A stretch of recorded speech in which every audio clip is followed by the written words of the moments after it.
रंगी रंगे रे श्रीरंगे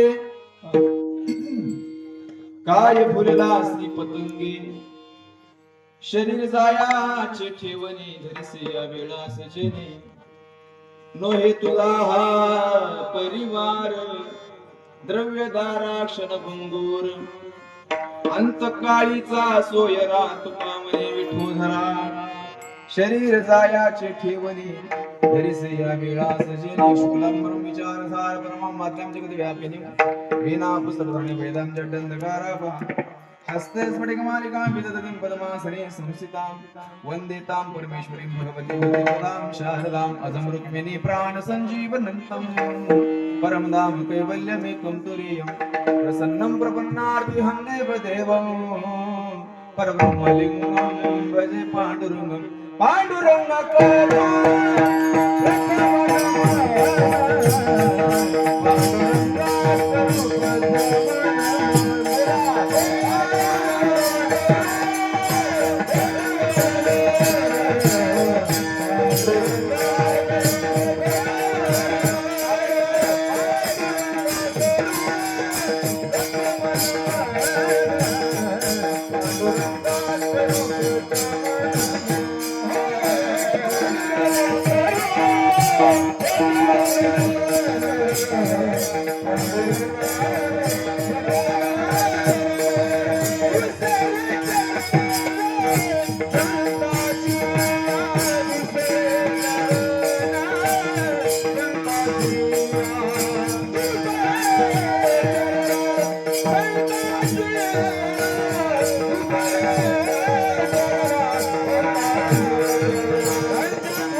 सगळेजण भजन करत चला. पांडुरंगा गुरु प्रथम नमन दुसरी चरण संतांचे त्यांच्या कृपादाने कधी विस्तारू बाबाजी सद्गुरुदास सुखा जयांचे केले स्मरण होय सगळे विद्येचे लिखना दे जीवन दुसरी चरण श्री गुरुंचे नमस्कार नयता.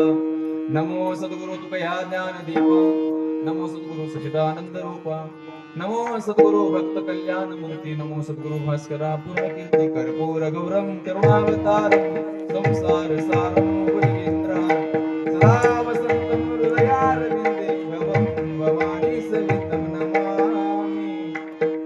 रंगे रंगे रे श्रीरंगे काय फुलला श्री पतंगे शरीर जायाची ठेवणी धरिसे विलास जिने आनंद कृपा सिंधू भगवान श्री पंडित परमात्म्याच्या असीम कृपेने मुक्त कैवल्यतेचे निधी साधकांचे मायबाप कैवल्य साम्राज्य चक्रवर्ती अलंकापूर निवासी मौली ज्ञानोबा वैराग्य संप्रदायाच्या कर्षस्थानी विराजमान असणारे विराग संपन्न संत देवमान्य संत संतमान्य संत जगदमान्य संत देहो निवासी जगद्गुरु तुकाराम महाराज शांती ब्रह्मनाथ महाराज आदी करून सकल संतांच्या पावन चरणारविंदी विनम्र अभिवादन करून जमलेले सर्व उपस्थित मातृवर्ग पितृवर्ग सर्व श्रुती वर्ग परिसरातून आलेली सर्व भाविक मंडळी बाहेर गावून आलेली गावातली सर्व गावातली भजनी मंडळ बाहेर गावून आलेली भजनी मंडळ विपो बंद ठेवा दादा. जेव्हा म्हणतो ना आम्ही तेव्हा वाढवायचं विपो. सर्व गोड असं नियोजन गाव हलगोरटा बरोबर ना. सांग जा कर्नाटक मध्ये आले की असंच होते गावाचे नावच कळणार काय नेमकं. सर्व गुणीच्या मंडळीच्या अत्यंत गोड अशा उपस्थितीमध्ये संपन्न होत असलेला आपला हा अखंड हरिनाम सप्ताह आज पाचवा दिवसाची कीर्तन रूपी सेवा समस्त ग्रामस्थांच्या वतीने माझ्यापर्यंत पोहोचलेलं आमंत्रण त्या आमंत्रणाच्या माध्यमातून तुम्हा सर्व मायबापांच्या दर्शनाचा योग अत्यंत गोड सर्व माता लक्ष्मीच्या दरबारामध्ये गोड असा सप्ताह होत आहे. समस्त ग्रामस्थांचं सुंदर असं सहकार्य आणि सर्व आमच्या भागातून आलेली सर्व महाराज मंडळी सर्व कलाकार मंडळी गायक मंडळी पकवाद वादक पेटी वादक सर्व चोपदार आहेत ना जोरदार. सर्व गायक मंडळी, आमचे सर्व हनुमंत महाराज असतील, आमचे कबनूरचे महाराज असतील, आमचे विद्याधर पाटील आहेत, बाकी सर्व काही नवीन नवीन चेहरे, काही जणांचे नाव वयाच्या मानाने लक्षात राहीनात माझ्या. सांगत चला. पकवाजाची सेवा गेल्या 4-5 दिवसापासून आमचे तुकाराम महाराज करत आहेत. गोड असं पकवाज वाजवत आहेत. इकडे ज्ञानेश्वर महाराज आहेत, गोविंद महाराज आहेत, बळीराम महाराज आहेत आणि माझ्यासोबत आलेली सर्व माझ्यावर प्रेम करणारी मंडळी आमचे बालाजी दादा आहेत आणि इकडं दत्ता भाऊ आहेत आणि ज्यांचं युट्यूब चॅनल आपण पुन्हा आपल्याला कीर्तन श्रवण करायला मिळेल, आमचे प्रदीप दादा. काय नाव चॅनलचं? मनोभावे कीर्तन सेवा. मनोभावे सेवा हे कीर्तन युट्यूब चॅनल. हे सर्व तुम्हाला नंतर सुद्धा पाहायला मिळेल. अत्यंत गोड सर्व वातावरण. प्रथमतः येण्याचा योग आणि ज्यांच्या माध्यमातून इथपर्यंत येण्याचा योग आला, आमच्या नेताजी महाराजांनी संपर्क केला, कारण बऱ्याच दिवसापासून आमच्या दोघांची ओळख आहे. आताशी इकडे येणं होतंय. त्यांच्याही गावामध्ये गेल्या वर्षी आलं होतं. परिसरातून सर्व नवीन नवीन मंडळी, काही चेहरे दिसत आहेत. मला काही सगळ्यांचा परिचय नाही आणि गावातली जी कार्यकर्ते मंडळी आहेत, अध्यक्ष उपाध्यक्ष, सर्व सप्ताह कमिटीचे सर्व सहकारी मंडळ, त्यांचाही काही परिचय नाहीये, कारण नवीन नांदायला आलेल्या सुनबाईला काही माहित नसते. कोणत्या डब्यामध्ये साखर आहे, कोणत्या डब्यामध्ये डाळ आहे, कोणत्या डब्यामध्ये तांदूळ आहे, कोणत्या डब्यामध्ये पीठ आहे, काही माहित नसते. बरोबर म्हणा. माझं तसंच आहे बघा. सगळ्यांना मराठी कळते ना? कन्नड सांगू? कन्नड मलाच येईना तर तुम्हाला काय सांगू? बघू आपण जसं जमल तसं कीर्तन करण्याचा प्रयत्न करू. अत्यंत गोड सर्व वातावरण आहे. मला असं वाटतं ज्यांना खाली बसता येत नाही अशा माणसांनी वर बसागड्या, कारण कीर्तनकारापेक्षा उंच आसनावर बसून कीर्तन श्रवण करू नये आमचं शास्त्र मर्यादा वारकरी संप्रदाय सांगत असते. ज्यांना खाली बसता येत नाही ना त्यांनी वर बसलं तर चालते, पण ज्यांना खाली बसता येते, जागेची पण थोडीशी अडचण असल्यामुळं बसलेत म्हणा. असू दे, आता उगं डिस्टर्ब करायचं काम नाही. इथं काय आपल्याला केळी लावायचं काय माईंग? इथं हे रिकाम्या जागामध्ये बसलं तरी चालते ना. खाली येऊन बसल्या सरका माय पुढं सरकून बसा, थोडस सरका माय. माझ्या लाडक्या बहिण्या व्हा, सगळं सरका पुढं. नंतर व्हीआयपी लोक सगळे नंतर येतात, कारण कीर्तन सुरू झाल्याच्या नंतर येणारे सगळे व्हीआयपी असतात ना. आम्हाला असं वाटत होतं की आमच्याच भागामध्ये कीर्तन सुरू झाल्यावर येते. इकडे पण तीच परंपरा आहे म्हणा. असू दे. गोड असा सर्व सप्ताहाचा कार्यक्रम. सर्व माझ्यावर प्रेम करणारी मंडळी सर्व इथं उपस्थित आहे. असो, चालू असलेल्या आपण हरिनाम सप्ताहामध्ये माझीही ही भवानी लक्ष्मी मातेच्या दरबारामध्ये माझीही सेवा ही रुजू करून घेते.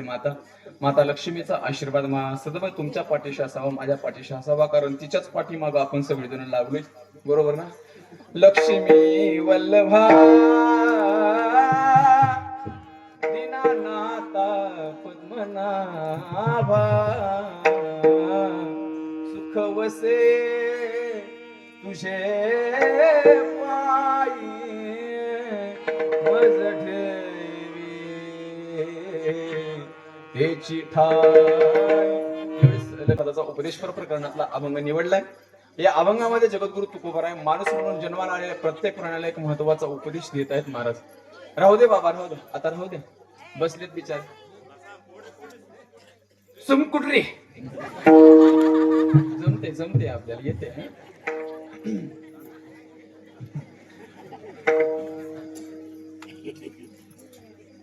सुमकुटरी व्हॉटबॅटरी माहित आहे का नाही तुम्हाला?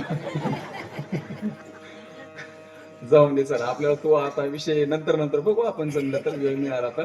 जगद्गुरु तुकाराम महाराजांचा उपदेशपर प्रकरणातला अत्यंत गोड असा अभंग सेवेसाठी निवडलाय. तुकोबाराय या अभंगाच्या माध्यमातून उपदेश करतायत.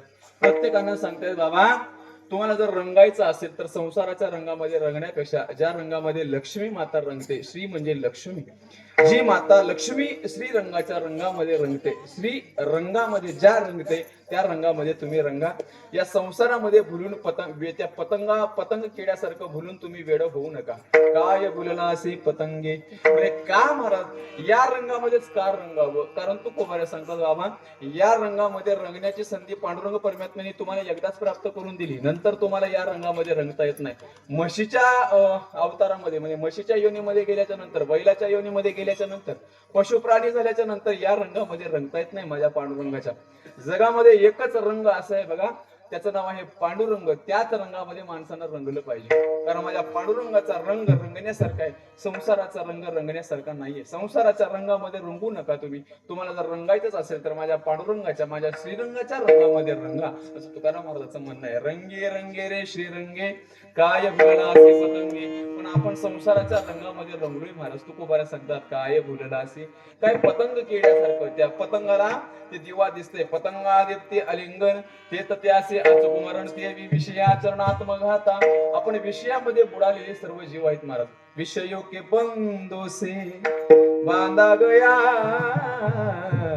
तू, संत समागम को भूल गया, पैसों की खातिर करता मिलावट,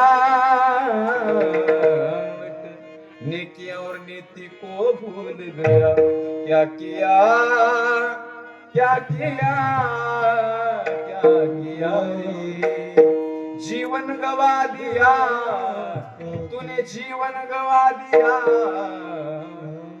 जिसे पाला था उसको तो खो दिया रे, अमृत छोड़ा पीता है शराब तू, भगवान के नाम से मुंह मोडिया. हिंदी कळते ना तुम्हाला सगळ्यांना? हिंदी का भंडाऱ्याची दाबून हाणाची बुंदीच कळते? हिंदी कळून घ्या. तुम्हाला हिंदी कळते, कर्नाटक कळते, कन्नडी, मराठी कळते. मला जेवढं भाषा येते तेवढं तुम्हाला सांगण्याचा प्रयत्न करेन. बघा, संत तुकडोजी महाराज सांगतात, बाबा आपण सगळेजण विषयाच्या रंगामध्ये रंगलेली माणसं आहेत. विषय ओढी भुलले जीव,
विषय ओढे भुलले जीव, आता याची कोण करील कीव, म्हणे का नुपजे नारायणी भाव, पावनी ठाव नरदेह, पावनी ठाव नरदेह, नारायणी भाव नुपजे, मनुष्य देहाचा ठाव. तुकोबारे सांगतात, धरे पांडुरंगी भाव. भगवान परमात्म्याने एवढं अनमोल असं शरीर प्राप्त करून दिले, पण भगवंताबद्दल भावना निर्माण होत नाही, प्रेम निर्माण होत नाही. सांगा, एवढं सुंदर नरदेह प्राप्त होऊन जर तुम्ही भगवान परमात्म्याबद्दल जर भावना धरत नसाल, जर त्याच्यावर प्रेम करत नसाल, तर तुकोबाऱ्या सांगतात, कोण याची करील कीव, कशी कीव येईल सांगा ना. यमधर्म जेव्हा विचारतील ना, एक गम सांगतो ऐका. विषय युक्त भोगत असते वेळेस आपल्याला फार आनंद वाटते महाराज.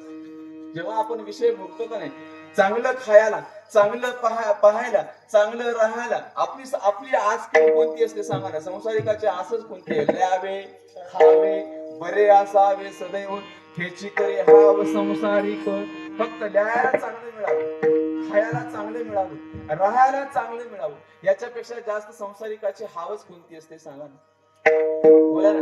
खायला चांगलं मिळावं, राहायला मस्त राहावं, खायला. आता तर लोक काय खातील याचा अंदाज नाही महाराज. राक्षसामध्ये आणि माणसामध्ये काहीच फरक राहिला नाही बा. तुमच्या कर्नाटकमध्ये कसं आहे मला माहित नाही, पण महाराष्ट्रामधले माणसं तर एवढी बेकार वागायला लागलीत ना. जे नको म्हणलं ते खात असतात, पिऊ नये ते पियाचं, पाहू नये ते पाहायचं, जाऊ नको म्हणलं तिकडं जायचं. बघा ना संसार या लोकांची अवस्था कशी झाली. यांच्याकडे पाहिल्याच्या नंतर तुकोबाला सांगतात बाबा, असं वागणाऱ्या माणसाचं, अशा माणसाच्या या वागण्याला पाहिल्याच्या नंतर कशी दया येईल सांगा ना महाराज. एक तर त्या यमधर्म, एक जगामध्ये एक नोकरदार असा आहे बघा भगवान परमात्म्याचा. जगामध्ये एक नोकरदार असा एवढा इमानदार आहे, तिथं कसल्याच प्रकारची लाच चालत नाही. तिथं कसल्याच प्रकारचं तुम्ही करोडो रुपये जरी दिले ना, मला या थोडस कमी मारा गड्या, जमत नाही महाराज, तिथं जमत नाही त्या यमाशी करुणा, बाहेर काढिता कुणी प्राणा, उडाळ सापडे जैसे दया, चोर यातना धरी जेतो,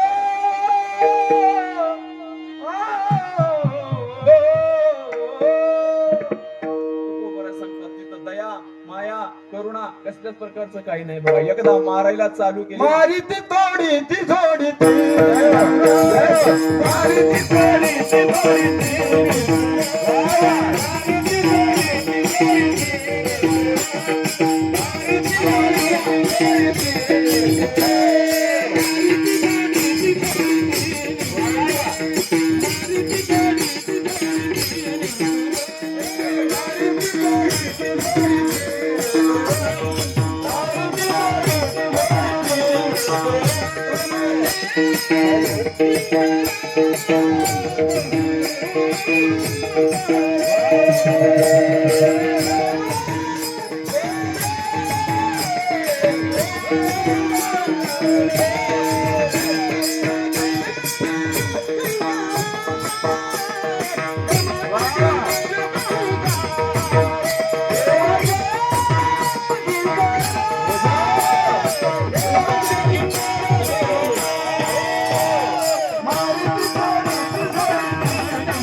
बाबा.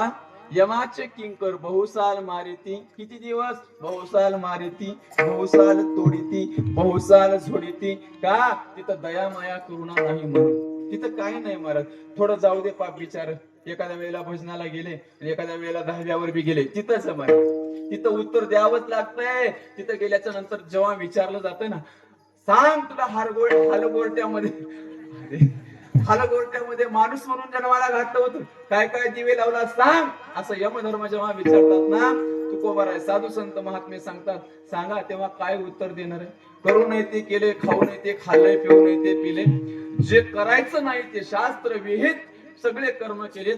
सांगा वर गेल्याच्या नंतर काय जाब देशीय मधुता, काय सांगशील सांगा ना, काय सांगा आपण तिथे गेल्याच्या नंतर. जे खाऊ नये ते खाल्लोय आहे ना. भाग्यवान आहे तुम्ही, आळंदी हे गाव पुण्यभूमी नाही नाही काय काही का असं ज्यांची त्यांची भावना आहे. पण एक गंमत सांगू तुम्हाला महाराज, बकरे कापणारे जे माणसं असतात का नाही, आश्वम नाही व गजम नाही व तो यांची देवी मागत नाही महाराज. मग हिला काय लागते, फक्त जे गरीब प्राणी असतात का नाही, जे काही करत नाहीत असे बकरे. आता बकरे खाणाऱ्या माणसांना मला एक गोष्ट सांगा, बकऱ्याला जन्मलेल्या 2 तासाला त्याची आई आणि बहीण कळत नाही म्हणे. शास्त्र असं सांगते, बकऱ्याला जन्मलेल्या 2 तासाला त्याची आई बहीण जर कळत नसेल, आता मला सांगा बकरे खाणाऱ्याला तरी कशी आई बहीण कळेल सांगा, कसं कळेल. म्हणून सांगतोय कधीच माणसानं वाजवायचं असेल तर जोरात वाजवा. आणखी एक गंमत सांगतो ऐका. माणसानं मांसाहार करू नये, कारण मांसाहार करणं हे माणसाचं लक्षण नाही. आणि मांसाहार आपण जेव्हा त्या बकऱ्याचं कापतो ना महाराज, संत तुकडोजी महाराज तर सांगतात, कसा तुमचा देव एवढा हलकट झाला रे, कसा तुमचा, अरे का रे कसा रे तुमचा देव, आणि घेतो बकऱ्याचे जीव, असा कसा रे तुमचा देव, सांगा कसा तुमचा देव आहे. साध्या साध्या बकऱ्याचं, कुठं कोंबड्याचं. लोकांना सांगितलं होतं, मी त्याला म्हणलं बाबा ए बाबा, म्हणजे काय, अरे ते कोंबडे बकरे खात जाऊ नये. मग त्या माणसानं मलाच उत्तर दिलं, म्हणले महाराज बकरे कोंबडे काय अवताला लावावं का म्हणलं. मग अरे म्हणजे काय खायलाच निर्माण केलीत का देवानं, सांगा. जसं तुमच्यामध्ये जीव आहे ना, तसं त्याही प्राण्यामध्ये जीव आहे का नाही बोला ना. तुम्हाला काटा जर मोडला ना, काटा एवढा जर काटा मोडला तर त्रास होते. त्याच्या मानावर सुरी ठेवून जेव्हा तुम्ही त्याला कापता तेव्हा त्याला त्रास होत असेल का नाही, सांगा ना. कधीतरी विचार करून बघा. प्रत्येक प्राण्याला आपला जीव तेवढाच प्रिय आहे, एवढं मात्र लक्षात ठेवा. एकच वाक्य सांगतो, सामने वाले को उतना ही दुख दीजिए, सामने वाले को उतना ही दुख दीजिए जितना तुम सह सकते हो. कारण प्रत्येक केलेल्या पापाला उत्तर द्यावं लागतंय, एवढं मात्र लक्षात ठेवा. विठ्ठल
माणसानं जीवनामध्ये कोणतंही काम करा, चांगलेही केलेल्या कामाची पावती देवाजवळ असते, आणि तुम्ही वाईट केलेल्या कामाची पावती सुद्धा देवाजवळ असते. बघा, प्रत्येकांचे खाते माझ्या भगवान परमात्म्याकडे आहे. थोडस याचा आवाज दादा अगोदर चांगलं होतं.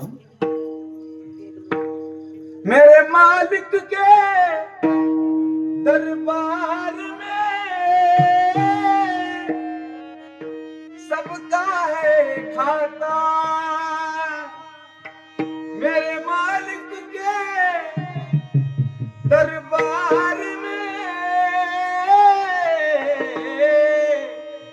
सबका है खाता, जिसने जैसा कर्म किया है वैसा ही फल पाता, मेरे मालिक के दरबार में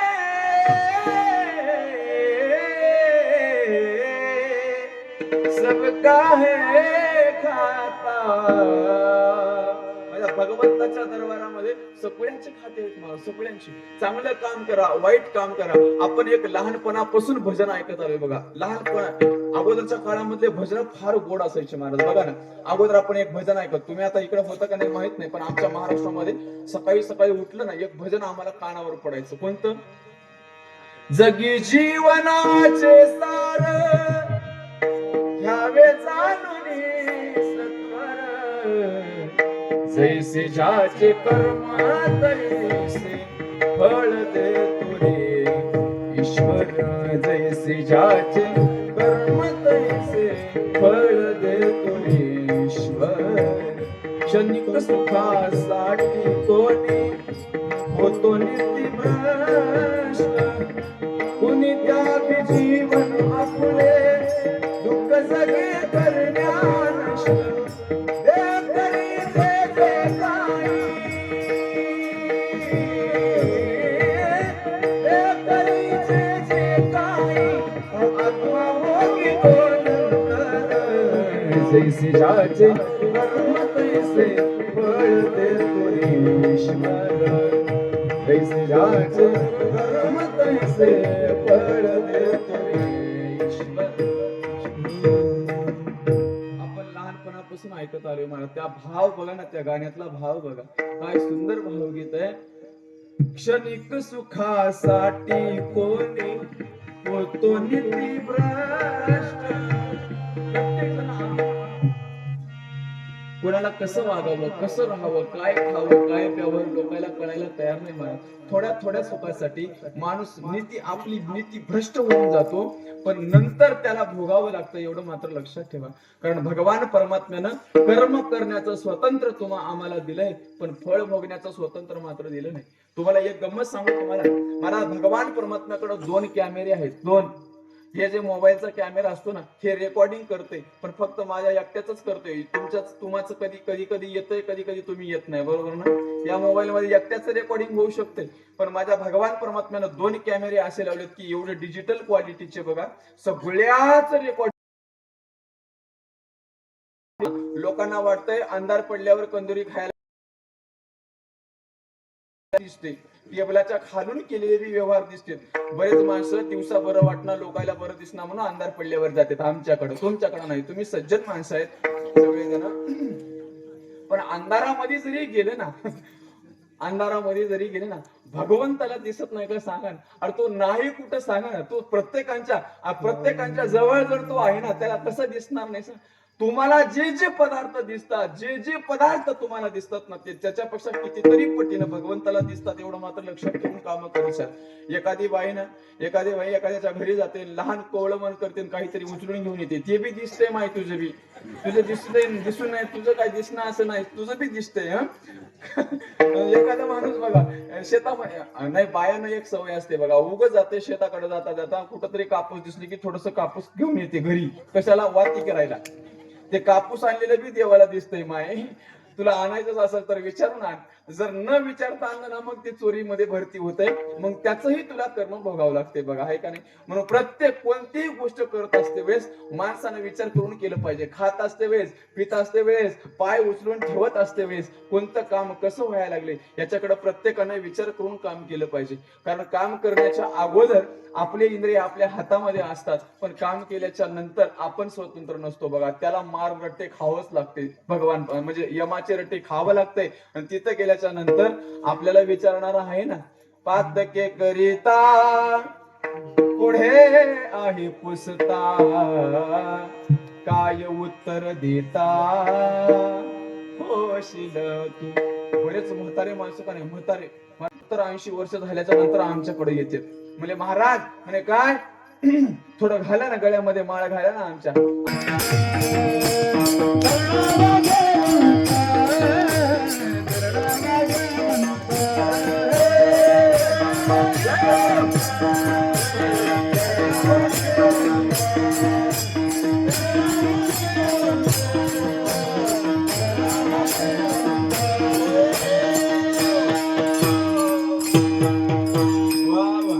कधी माणसाला भजन केलं पाहिजे. हात घ्या खाली, आता घ्या हात खाली घ्या, लाडक्या बहिण्यांनो हात घ्या खाली.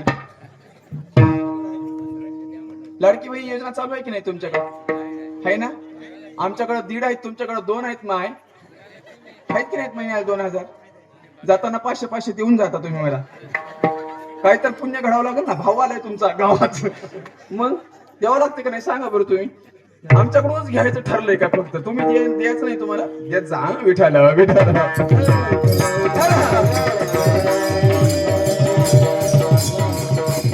कधी बदल करावं तरणा भाग्यवंत, हो तरणा भाग्यवंत, हो तरणा भाग्यवंत, नटे हरी कीर्तनात. साधू संतांना सांगितले बाबांनो, तुम्हाला जर भजन करायचं असेल ना, म्हातारपणामध्ये वायरी ढिले झाल्यावर इकडे येऊन फायदा नाही मारत. इथं म्हातारपणामध्ये भजन नाचता येते का? इथे येऊन सांगा बरं तुम्ही. बाबा तुम्हाला इथे नाचता इथं नाचावं म्हणलं तर? म्हातारपणाची अवस्था वेगळी असते महाराज. हात काय नाक मुख गोळू लागले, लाडा आणि शेंबूड. म्हातारपणामध्ये विठ्ठल विठ्ठल म्हणावं म्हणलं तर येते की तोंडातून? सांगा बरं. विठ्ठल विठ्ठल म्हणावं म्हणलं, दात ज्याचे गळून गेले त्याला विठ्ठल विठ्ठल म्हणता येत नाही. मग ते इथला इथला इथला देव म्हणते, तू इथलाच होईस तिथला नव्हस. राम राम म्हणावं म्हणावं तर राम राम येत नाही. लांब लांब देव म्हणते, लांबच राहिले बाबा, जवळ यायचा लायकीचा तू राहिला नाहीस. आहे का नाही? जवानपणामध्ये करून येते केलास, खाऊन येते खाल्लास, म्हातारपणामध्ये आता लांब लांब म्हणून लांबच राहा. जवळ येण्याचं काम तू करूच नको असं सांग. म्हातारपणामध्ये काय करताय ते सांगा. पण बऱ्याच माणसाचं म्हणणं असते, सगळं धरून हाकलून दिले लेकरं बाळा की मग येवा मंदिराकडे ताप द्यायला. या या या पण गंमत सांगू मला, भजन कधी करा. भजन कर मस्त जवानी में, बुढ़ापा किसने देखा है. भजन कर मस्त जवानी में, बुढ़ापा किसने देखा है. म्हातारपणामध्ये आंख तेरे अंधे हो जाएंगे.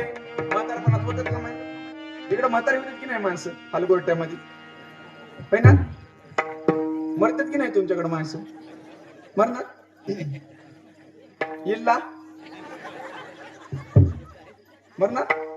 आमच्याकडे मरतात बा, तुमच्याकडे माहित नाही. आमच्याकडे तर माणसं मरतात. सांगतो बघा ऐका. म्हातारपणामध्ये काय करताय ते सांगा ना. आंख तेरे अंधे हो जाएंगे, दर्शन तुम कर नहीं पाओगे. याच्यासाठी माणसानं काय केलं पाहिजे? दर्शन कर मस्त जवानी में, बुढ़ापा किसने देखा है. म्हातारपणामध्ये कान तेरे बहरे हो जाएंगे. माया तुम्ही माझ्या पाठीमागं म्हणा सगळेजण. म्हणाल ना भजन? म्हणताव का? म्हणा म्हणा सगळेजण म्हणा. कान तेरे बहरे हो जाएंगे. तुमचे बी कान बहिरे झालेत का मला? ऐकू येते ना? म्हणा ना मग. कान तेरे बहरे हो जाएंगे. सगळे म्हणा. तुम्हाला भी म्हणलं तर जमते. म्हणा बाबा म्हणा म्हणा. कान तेरे बहरे हो जाएंगे, कथा तुम सुन नहीं पाओगे, कीर्तन तुम सुन नहीं पाओगे. हा असं वा वा जमते जमते जमते. थोडा आवाज काढा. नवऱ्याला भांडताना कसं काढता आवाज? एक बाई अख्खं गाव जमा करती महाराज नवऱ्यासोबत भांडताना. इथं मना म्हणलं की एवढं भजन करायला एवढी कंजूशी, एवढी कसं देव पावल म्हणतो मी तुम्हाला.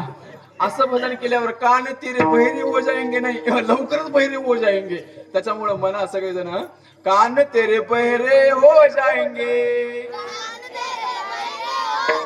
कीर्तन तुम सुन नहीं पाओगे. हे 4 जणांचा आवाज येऊ लागला बिचारायचे. गावामध्ये हे 4च पोर आहेत वाटायला. ह्या तुमची पार्टी उद्यापासून घेऊन येता. मी जातो महाराज. एक पोर एक सांगू तुम्हाला, हे लहान लहानशे लेकर असतात ना, हे कीर्तनाला आणले पाहिजेत. तुम्ही मला कसं काय? कारण भविष्यामध्ये यांचं चांगलं व्हावं असं वाटत असेल, यांच्यावर चांगले संस्कार व्हावं असं वाटत असेल ना, कीर्तनामध्ये यांना घरून घेऊन येत जा महाराज. आपले पोरं कीर्तन झाल्यावर इकडे येतात मंदिराकडे. कशासाठी? पहारेकरी असतात बघा, पहारेकरी ते मंदिरावर झोपतात आणि हे काय करतात माहिती आहे की पोरं ह्याचं पाय दोरी एकाच्या पायाला दोरी बांध आणि दुसऱ्याच्या पायाला दोरी, दोघांचे पाय एका जागी बांधून टाकतात रात्री येऊन. कोणाला असं मिशा कार्ड मध्ये जाऊन ते आणून हे लहानपणी एवढे विचित्र आमच्याकडच्या पोराचं सांगतो. तुमचे सज्जन पोर आहेत म्हणा, सगळे चांगले पोर आहेत आणि हे लय बिलिंदर असतात महाराज. हे काय उगं नसतात.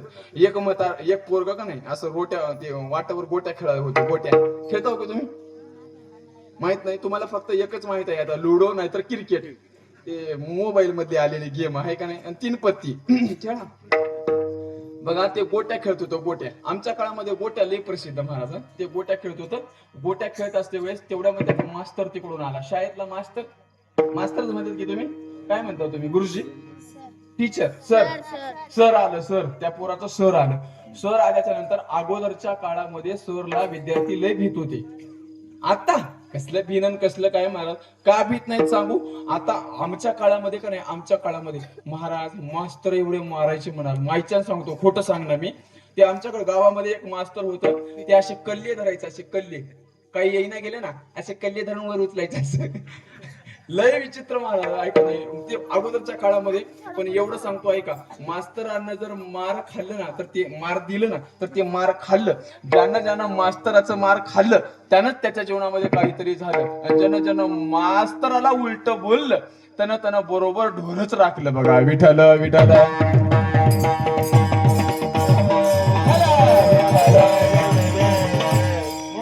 काळामध्ये म्हणत होते छडी लागे छम छम विद्या येई म्हणत होते ना. तुम्ही मास्तर आहे ना? चांगला आहे. पण मास्तरांचा अगोदरच्या काळामधले मास्तर लय कडक होते मला. आता मास्तर मारायला तयार आहेत पण घरचे मारून द्यायलाच तयार नाहीत. माझं एकच आहे. कस काय मारलं असतं? मग कस काय मारलं असतं? मास्तरला काय मारलं? त्याचं काय, आपलं पेमेंट महिन्याला येते 60-70 1 लाख रुपये झाले. आता 7वं वेतन लागू होणार आहे. अजून वाढते गुरुजी, तुम्ही टेन्शन घेऊ नका. बघा हळूहळू वाढण्यावरच आहे पगारी. यांच्या पगारी वाढते. यांना येते, त्यांना काय, ते मारलं तरी येते, शिकलं तरी येते, नाही शिकलं तरी येते. त्यांना काय टेन्शन नाही. बरोबर आहे का नाही? पण एक सांगतो ऐका, ज्या मास्तरांनी पोरांना मारलंय तेच पोरं काहीतरी होते बघा. आणि ज्या पोरांना मास्तरालाच मारलंय त्याच्या जीवनामध्ये त्याचं वाटोळ झाल्याशिवाय राहत नाही. एवढं मात्र लक्षात ठेवा. मग ते मी काय सांगत होतो, ते सर यायला लागलं तिकडून. सर हे पोरग गोट्या खेळत होतं. गोट्या खेळत असते वेळेस त्याच्या आजीनं पाहिलं त्या मास्तराला, त्या गुरुजीला पाहिलं. आणि त्या पोराला मध्ये ये गोट्या म्हणजे काय, अरे मध्ये जाऊन लपून बस, तुझा मास्तर आलाय. सर आले. 8 दिवसापूर्वी शाळेला गेला नाहीस, मध्ये जाऊन लपून बस, जा पळ म्हणल्याच्या नंतर हे गोट्या, त्याचं नावच गोट्या. ते गोट्या त्या आजीला म्हणते, आजी तूच जाऊन लपून बस म्हणला. पटकन जाऊन लपून बस. अरे कस काय रे? मी मास्तरला सांगलोय म्हणजे आमची म्हातारी मेली, 11 दिवस मला शाळेला यायला जमना. तू जाऊन लपून बस म्हणला पटकन, नाही तर भांडवल उघडं पडते. तू जाऊन लपून बस पटकन. असले विचित्र पोरं असतात मला. पण चांगलं आहे हे पोरं. इतर कीर्तनाला येऊन भजन म्हणायला लागलेत. भाग्यवान आहेत बघा तुम्ही, आहे ना. विठ्ठल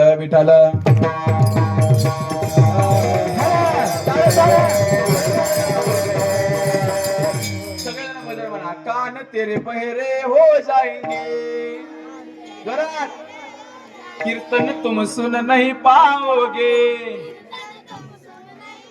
कीर्तन सुन मस्त जवानी में, बुढ़ापा किसने देखा है. भजन कर मस्त जवानी में, बुढ़ापा किसने देखा है. तरुणपणामध्ये जे काही करता येतंय, लहानपणामध्ये जे संस्कार असतात ना, नाही तेच तरुणपणामध्ये असतात बघा. काय नाही, आमच्या मायबापांना आमच्यावर चांगले संस्कार घातलेत म्हणून आज आम्ही तुमच्या समोर उभा टाकून काहीतरी सांगतोय. यांच्या मायबापाने यांच्यावर चांगले संस्कार घातलेत म्हणून माईकवर उभा टाकून काहीतरी तुम्हाला म्हणून दाखवतात. यांच्या मायबापाने यांच्यावर चांगले संस्कार घातलेत. आपल्या पोरांना चांगले संस्कार घाला गड्या, कारण काळाची गरज आहे. कारण एवढा काळ वाईट झालाय. ज्या पोरांना काहीच कळत नाही, हे असे लहान 5वी 6वीचे पोरं सुद्धा दारू प्यायला लागलीत महाराज. विचार करून बघा ना, 5वी 6वीचे मुलं ज्यांना काहीच कशातलं काही कळत नाही, असे पोरं दारू प्यायला लागलेत. का? याचं एकच कारण आहे सांगू. माय बापा म्हणतात आमचे पोरं बिघडले. पोरं नाही बिघडले बघा, तुम्ही अगोदर बिघडले म्हणून पोरं बिघडले. तुम्ही सुधरा, गळ्यामध्ये माळी घाला आणि तुम्ही चांगलं वागायला शिका. घरामधले संस्कार जसे असतात ना, तशीच हे पोरं घडत असतील. तुम्ही जर एकालाच नवरा बायको भांडून घेऊन वाकडे शिव्या देऊन घेत असाल ना, तर पोरावर ते संस्कार व्हायला काहीच वेळ लागत नाहीत बघा. आहे का नाही? तुम्ही जर गल्लीनं दारू पिऊन लोळत असाल तर तुमचे पोरं भजन करणारे कसे निघतील सांगा ना. आज चांगल्या माणसाचे चांगल्या महाराज लोकांचे पोरं दारू पिऊन वाया गेले. आता दारू पिणाऱ्याचे पोरं कीर्तनकार कसे होतील विचार करून बघा. त्याच्यामुळे प्रत्येक माझ्या सर्व जे दारू पिणारे जे मंडळी आहेत ना, माझे मित्र मंडळी, त्या सगळ्यांना सांगतो बघा, ऐका, थोडस व्यसनापासून दूर राहायला शिका. का? कारण यांच्यावर चांगले संस्कार व्हावा असं जर वाटत असेल ना तर आपण अगोदर सुधारलं पाहिजे बघा. घरातलं वातावरण जसं असते आणि त्याच्यासाठी काय करावं लागते, या लहान लहान लेकरांना मंडपामध्ये घेऊन येऊन इथं बसवावं लागते. बळजबरी बसवा. तुम्ही थोडस बघा दुसऱ्या धर्माकडं. मुसलमानाचे 5-5 वर्षाचे 2-2 वर्षाचे पोरं, हो जास्त नाही, 2-2 वर्षाचे जरी पोरं असले ना, त्यांचे मायबाप त्यांना नमाज पढण्यासाठी घेऊन जातात का नाही मस्जिदीमध्ये? बोला बरं. आमच्या पोरांना काहीच कळत नाही. मला कोणाकोणाला हरिपाठ पाठ आहे रे पोरांना तुमच्यापैकी? सांगा बरं. हरिपाठ कोणाकोणाला? हरिपाठामध्ये किती अभंग असते ते तर माहित आहे की तुम्हाला? किती असते? आपल्या पोरांना आपण संस्कारच नाही शिकवले बघा. सांगा ना, हरिपाठामध्ये किती अभंग असतात माहित नाही. तुकाराम महाराजांचा गाथा माहित नाही. ज्ञानोबरायाची ज्ञानेश्वरी माहित नाही. भगवद्गीता माहित नाही. कोण कोणाला भगवद्गीता सांगितली हे सुद्धा माहित नाही. माहित आहे का पोरांनो तुम्हाला? माहित आहे? भगवद्गीता ही कोणी कोणाला सांगितली माहित आहे? नाही माहित ना. कसं माहित राहील सांगा ना. कारण यांच्यावर शाळेमधलं शिक्षण पण अगोदर चांगलं होतं, पण आता शाळेमधलं शिक्षण पण खूप वाईट झाले महाराज, आहे का नाही? शाळेमधलं शिक्षण अगोदर कसं होतं, अगोदर गणपतीचा ग शिकवल्या जायचा शाळेमध्ये, ज्ञानेश्वराचा ज्ञ शिकवला जायचा, हाय को नाही, क्षत्रियाचा अक्षर शिकवला जायचा. आता ते राहिले नाही. गणपतीचा नाही जमला यांना, गवताचा झाला महाराज. गवत जमलं पण गणपती नाही जमला. बघा ना, शाळेमधलं शिक्षण फार वाईट होऊन चाललंय. शाळेमध्ये संस्कार देण्यासाठी आता मास्तरांची त्याच्यामध्ये काही चूक नसते बघा. गुरुजींची काय, ते पुस्तकामध्ये जे आले, जे वरून आले ना ते शिकवणार ना मास्तरांकडे काय चूक आहे.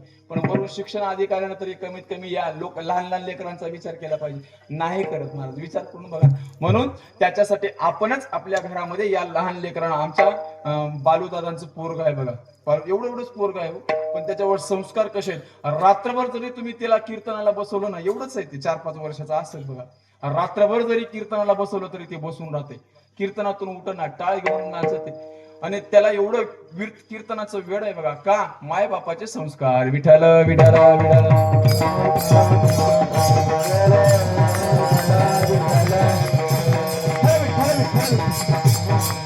आमच्या दत्ताभाऊंचं पोरग आहे, खूप गोड आहे. त्यांनी संस्कार तसे घरामध्ये ठेवलेत बघा, आहे का नाही सगळे. या म्हणून सांगतोय, आपल्या पोरांना दारू पिणारं घडवायचं की गुंडा घडवायचा, का आपल्या पोराला चांगला ज्ञानेश्वर महाराजांसारखा ज्ञानेश्वर करायचा, ते आपल्या हातावर आहे. कारण लहान मुलगा म्हणजे कसा असतो, मातीचा गोळा असल्यासारखा असतो. तुम्ही त्याला जसा आकार द्याल ना तसंच ते घडल ना. म्हणून सांगतोय, यांच्यावर चांगले संस्कार द्या. आणि चांगले संस्कार देण्यासाठी फक्त एकच गादी आता शिल्लक राहिली. कारण मोबाईलच्या माध्यमातून, टीव्हीच्या माध्यमातून एवढे वाईट अशा गोष्टी आल्यात का नाही आपल्याजवळ, ते महाराज एक एवढा विचित्र काळ झालाय का नाही. म्हणून सांगतोय, आता कशावरून विषय निघाला, या लहान लहान लेकरांना चांगले संस्कार द्या, एवढंच बस. कीर्तनाच्या माध्यमातून हे बाकी सगळं कीर्तन विसरलं तरी चालतंय, पण जे तुमच्या कामाचं आहे ते मात्र कधी विसरू नका. विठ्ठल विठ्ठल.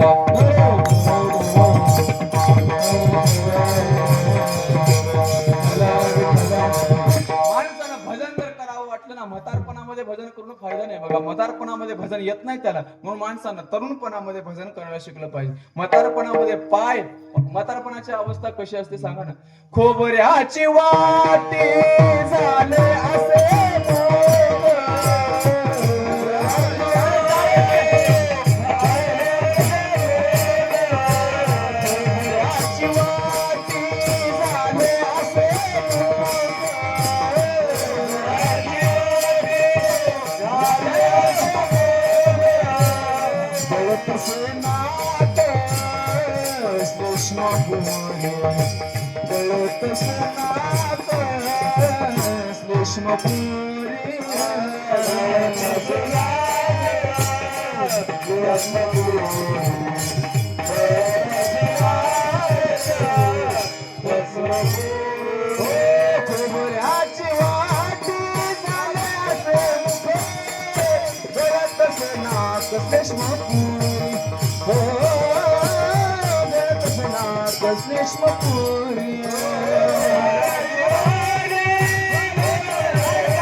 तुकोबारा सांगतात म्हातारपणामध्ये तुम्हाला भजन करता येत नाही का? खोबऱ्याचे वाटी झाले असे मुख. आपलं मुख कसं असते, तरुणपणामध्ये जे तोंड आरशामध्ये उभा राहून राहून आपल्याला पाहावंसं वाटते ना, म्हातारपणामध्ये ते मुख आपलंच तोंड आपल्याला बघावं वाटत नाही, एवढं ओंगळ होतंय आपलं तोंड. बाबा मला सांगा, म्हातारे झालेले बाबा, आता आता हे तुम्ही जवान तर असालच ना कधी ना कधी, का डायरेक्ट म्हातारे झाले तुम्ही? हा, तरुणपणामध्ये तुमचं मुख तुम्हाला आरशासमोर उभा टाकून पाहावंसं वाटत होतं, आता वाटते का सांगा बरं? म्हातारपणामध्ये पाहावं वाटते का सांगा बरं? तुमचं तुम्ही विचार करून बघा. महाराज जवानपणामध्ये का नाही किती सुंदर वाटत होतं सांगा ना, किती सुंदर हे तोंड दिसत होतं आपलं. आहा, असं वाटत होतं की देवानं मला किती सुंदर बनवलंय. म्हातारपणामध्ये तेच तोंड. माया तुम्हाला खरं सांगू, तुम्हाला सांगू, या स्वरूपावर अभिमान करण्यासारखी कोणतीच गोष्ट नाही बघा. कारण सांगू, म्हातारं प्रत्येकांना व्हावंच लागते. जे आता नम्र दिसायला लागलंय, अजून 10 वर्षाला असं दिसेल म्हणून काय सांगता येत सांगत आहे? बघा ना, प्रत्येकांना म्हातारं व्हावं लागते आणि प्रत्येक जण होणारच आहे. कारण प्रत्येकाचं शरीर धर्म आहे महाराज. लहानाचं मोठं व्हावं लागते, मोठ्याचं तरुण व्हावं लागते, तरुणाचं म्हातारं व्हावं लागतं. एक दिवस प्रत्येकाला जावं लागते. म्हणून माणसानं एवढ्या जीवनाच्या प्रवासामध्ये आपण काय काय करतो हे मात्र महत्वाचं आहे बघा. माणूस तर प्रत्येक मरतच असतो, कारण तुकोबाने तर सरळ सरळ सांगितलंय, शरीर जायाचे ठेवणे का राहणार आहे का सांगा ना. इथं आलाय आणि इथं येऊन तसाच राहिलाय, देवाने त्याला विसरून गेले असं काय ते झाले का? हलगोरट्यामध्ये झाले का? एखादा माणूस जन्माला आला आणि मेलाच नाही असं झालंय आतापर्यंत? जातय, प्रत्येक जातय. आजा मेला, पंजा मेला, बाप मसना गेला, बाप मसना गेला, देखत देखत नातू पंतो तो कैसा झाला, ओ देखत देखत नातू पंतो तोही कैसा झाला.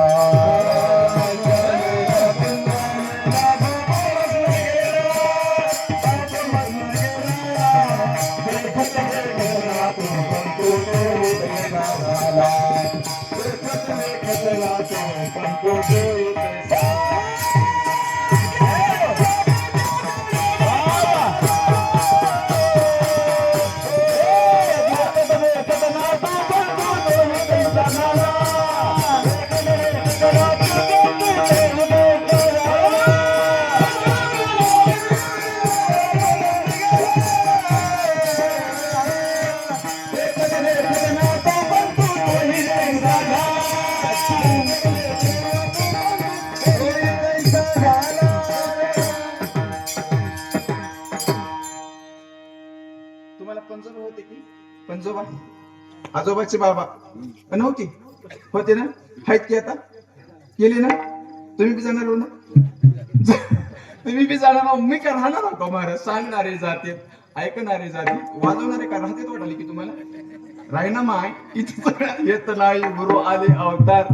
बरं तुम्ही राहता गोविंद महाराज, गोविंद महाराज मुक्काम घेऊन आले, मुक्काम पोस्ट इकडच जमत नाही मला. चोपदार महाराज तुम्ही कधी जाणार हो मग? दोरी तुटली की जावं लागते महाराज, आहे का नाही? दोरी तुटली विषय. बरं किती दिवस राहील काय गॅरंटी नाही. जेवढं जीवन जगतोय ना तेवढं चांगलं जीवन जगत, कारण कधी जाईल याची गॅरंटी नसताना सुद्धा माणसाची एवढी तळमळ चालू आहे. गॅरंटी जर लिहून जर घेऊन आला असताना, शिक्का लावून जर घेऊन आला असताना, तू एवढं दिवस जगतोस तर माणूस काय काय केला असता विचार करून बघा ना महाराज. आपण प्रत्येक जण आपल्या मरणाला विसरलोय, पण एवढं मात्र लक्षात ठेवा, मरण तुम्हाला विसरलं नाही. मौत से सबकी रिश्तेदारी है, आज हमारी तो कल तुम्हारी बारी है. विठला विठला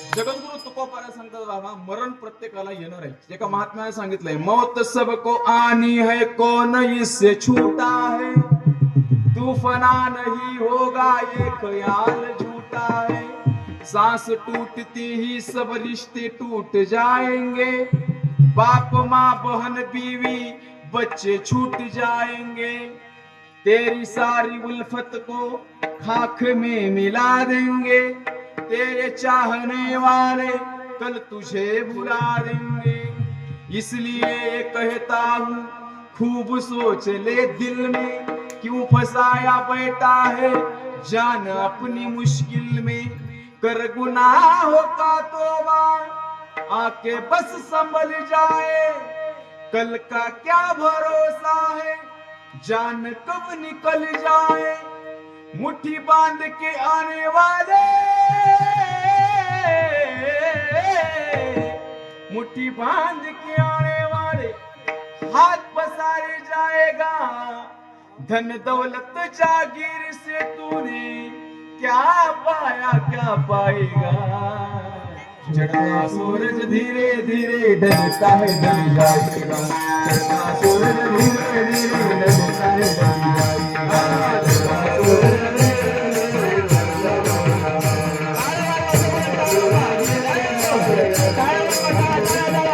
चढ़ता सूरज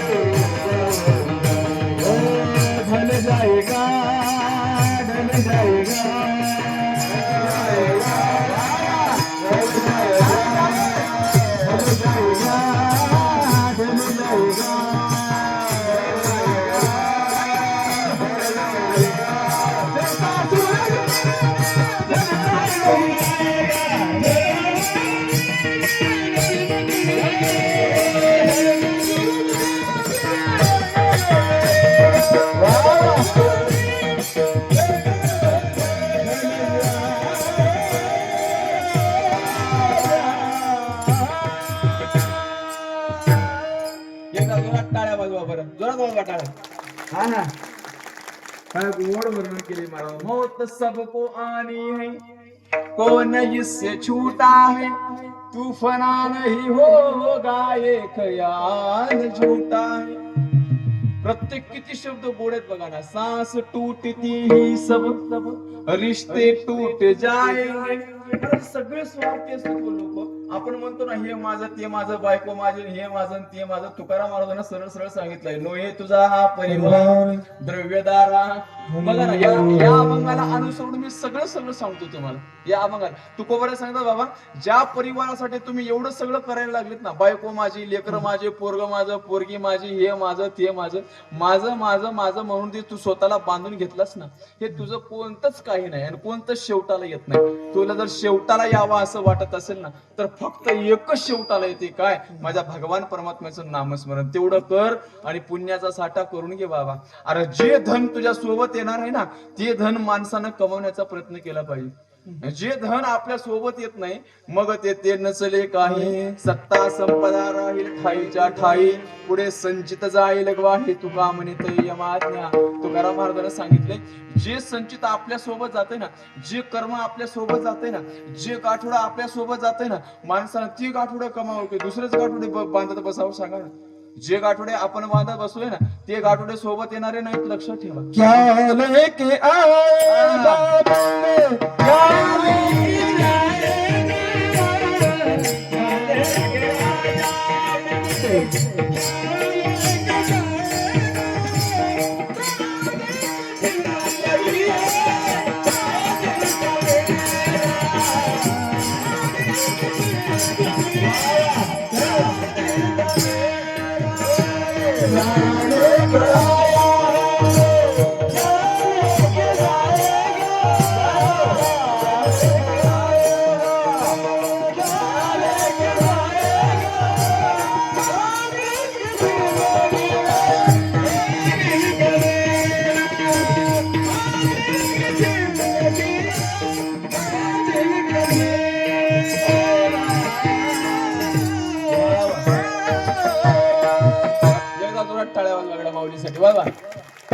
लेके साधू महात्म्याचे गोड वर्णन आहे महाराज. एक एक शब्दाचं जर वर्णन केलं ना, जी ओवाळून टाकावं एवढे गोड शब्द आहेत. येताना काय घेऊन आलाय? येताना घेऊन आलास काय, जाताना घेऊन जाशील काय.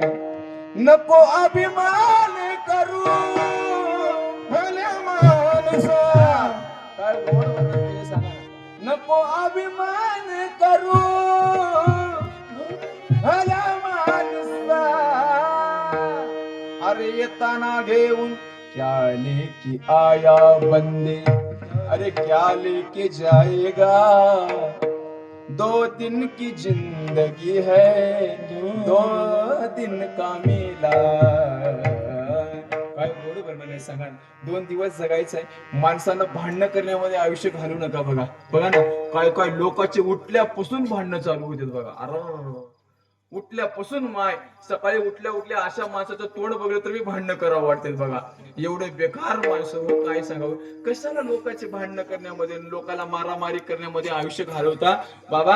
अरे ज्यांच्यासाठी भांडणं करून, ज्यांच्यासाठी एवढं तंटे करून, ज्यांच्यासाठी एवढी सळमळ तळमळ सायास अट्टहास उठा ठेवा करता का नाही, काय सोबत जाणार आहे सांगा ना. हो, हे तुझा हा परिवार दैव्य दारा क्षणभंगूर, फक्त दिसायला तेवढं क्षणभंगूर आहे महाराज.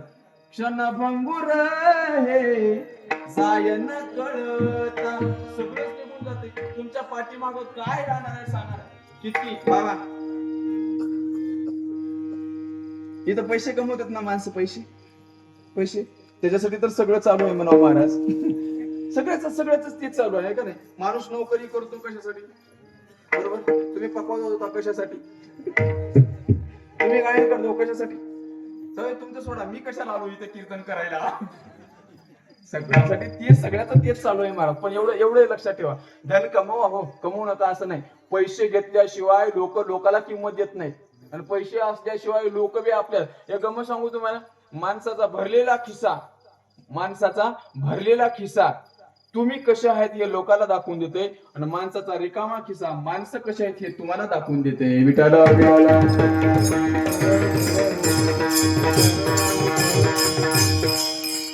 सांगता, धनवंता लागी सर्व मान्यता हे जगी, माता पुत्र बंधू जन सर्व मान्यते वचन,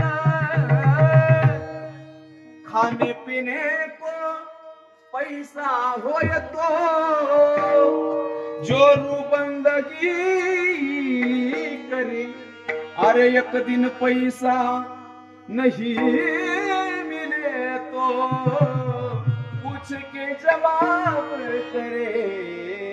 कबीरजी महाराजांना सांगितलंय, पैसा असल्याशिवाय मायानं तुम्ही सुद्धा तुमच्या नवऱ्याला मानणार, बरोबर ना.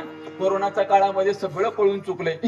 कोणाचं कोणावर किती प्रेम असते, काय असते बघा ना. कोरोना झालं म्हणून ज्याला कळालं ना, बाबा आमच्याकडचं सांगतो, तुमच्याकडचं मला माहित नाही, पण नवऱ्याला जरी कोरोना झाला म्हणून समजलं ना, कुत्र्याला जशी भाकर टाकते ना तशी बायको टाकत होती. खा वाटलं तर खा, नाही तर तसंच मर, पण मी तुझ्या जवळ येत नाही. एवढी वाईट अवस्था आहे. मला तर असं वाटते, असं कोरोना 2-4 वर्षाला एकदा चक्कर मारायलाच पाहिजे बघा. खरं सांगतो हो, कमीत कमी लोकांना कळून तरी चुकतंय कोण कोणाचं आहे, कोण खरं आहे, कोण खोटं आहे. 2-4 वर्षाला का होईना एकदा चक्कर मारलंच पाहिजे बघा. कोरोनाच्या काळामध्ये बाबा कुत्र्यावर घालू नवऱ्याला शिवा देत होते बाया. एका पारीला कातोड्या सहित बाहेर.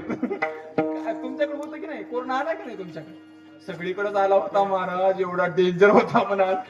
देवानं का नाही, देवाला फक्त एवढंच दाखवून द्यायचं होतं की तुम्ही ज्यांच्यावर प्रेम करताव का नाही ते कसे आहेत हे दाखवून देण्यासाठी, म्हणून कोरोनाला पाठवलं होतं, दुसरं काहीच नाही. संदेश बघा ना महाराज, किती स्वार्थी लोक असतात. जोपर्यंत अंगामध्ये ताकद असते ना, सगळेजण वापरून घेतात आपल्याला. सुर नर मुनी सबकी सुर नर मुनी सबकी स्वार्थ लाग करही सब प्रीती.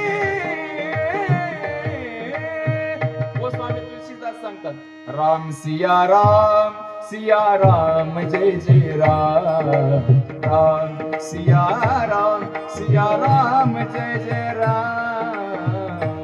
सगळेजण भजन करा बघा 1-2 मिनिट. श्रीराम जय जय राम.